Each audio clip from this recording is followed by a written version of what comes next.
अस्सलामुअलैकुम लखा दरूदो सलाम नबी आखिर ज़मान अलैहिस्सलातु वस्सलाम ते उन्हां दी पाक आल ते अजकल ते हर बंदे दी जेब च लैटर माचस हर घर च वखरे तो वखरे डिज़ाइन दा वखरे तो वखरे स्टाइल दा लैटर मौजूद है ना जी चुल्हे चलान लई। पिछलियां वक्तां च चुल्हां बालन लई हर घर च माचस नहीं सी हुंदी। बंदे किसे दे घरों महल्ले दे विचों पिंड दे विचों किसी वालों जाके अग मंग के लियाउंदे हुंदे सन। अपने घरों चिमटा ली लेना जिहदे घर अग बलदी है भी उन्हां दे घरों गोहे दा या लक्कड़ दा पीस एडा को लिया के अपने घर रखना ते उत्ते को कपड़ा टाकी सट के फूक मारनी ते अग बल पैनी।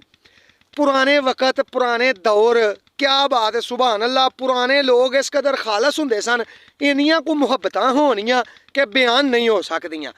पुराने वक्तां दी गल एक मरासी बावे नूं चौहरियां आख्या कि साडी भैन दे घर जा परले पिंड ते उन्हां नूं सद्दा दे के आ मुंडे साडे दा विआह है। मरासी बाबा विआह दा सद्दा देन गया, जाके उन्हां दे घर बैठा, उन्हां रोटी टुकर चंगा खुआया। रोटी खांदियां बावे दा इंज ध्यान पिया ते पुराना चुੱਲ दे उत्ते चुदरानी खीर पकांदी सी पई। हुण खीर लई ना बावे रा थोड़ी जी विथ रख लई कि खीर भी खावांगे। वो खैर उन्हें खीर थले लाई ठंडी होनी रख दी।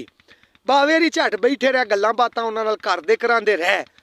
वो ना दोपहर तो पिछले टाइम तो शाम हो गई, उन्होंने बावे नूं खीर कोई ना दिती ना पुछी। बावे नूं लगा कि यार मैं ही याद करा दियां, वो पता नहीं भुल ना गए होण। बावे ना खीर तो खानी सी ना, उस्ताद लोग ने इंज तो नहीं ना मिठे तो बगैर गुजारा हुंदा।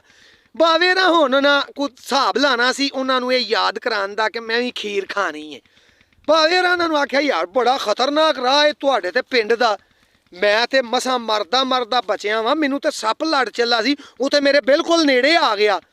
वो जिहड़ा चौहरियां दा भनूजा सी ना जिन्हां दे घर गया सी, उस आख्या सप लड़ चला सी, किवें की होया? उस आख्या सप मेरे बिल्कुल नेड़े आ गया सी, मैं ते बड़ा बचिया, अल्लाह दा शुकर सप ते मेरे एडी नेड़े आ गया सी, जिवें आ इत्थों खीर वाला पतीला नहीं।